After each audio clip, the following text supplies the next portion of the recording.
கடந்த வருடம் கிளிநொச்சியில் இடம்பெற்ற விபத்தொன்றில் சிக்கி உயிரிழந்த தாய் மற்றும் குழந்தையொன்றின் நினைவாக பேருந்து நிழற்குடை நிலையம் ஒன்று திறந்து வைக்கப்பட்டுள்ளது. குறித்த திறப்பு விழா நிகழ்வு நேற்று முன்னெடுக்கப்பட்டுள்ளது. சம்பவம் தொடர்பில் மேலும் தெரியவருகையில், கடந்த வருடம் டிசம்பர் மாதம் 25ஆம் திகதியன்று கிளிநொச்சி தெற்கு வலய கல்வி பணிமனை அருகில் A9 வீதியில் இந்த விபத்து சம்பவித்திருந்தது. கணவன், மனைவி மற்றும் 2 பிள்ளைகள் பயணித்த மோட்டார் சைக்கிள் ஒன்று மதுபோதையில் தவறாக செலுத்தப்பட்ட டிப்பர் வாகனத்தில் மோதுண்டு இந்த விபத்து ஏற்பட்டிருந்தது.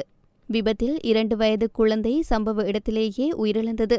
இதையடுத்து மற்றைய மூவரும் காயங்களுக்குள்ளான நிலையில் சிகிச்சைக்காக வைத்தியசாலையில் அனுமதிக்கப்பட்ட நிலையில் சிகிச்சை பலனின்றி தாயாரும் உயிரிழந்திருந்தார். இந்த விபத்து சம்பவத்தினை நினைவு கூறுவதாக குறித்த பேருந்து தரிப்பு நிலையம் திறந்து வைக்கப்பட்டிருந்தது. விபத்தின் போது உயிர் தப்பிய மற்றைய சிறுமியினால் பேருந்து நிழற்குடை திறந்து வைக்கப்பட்டமை குறிப்பிடத்தக்கது.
Ada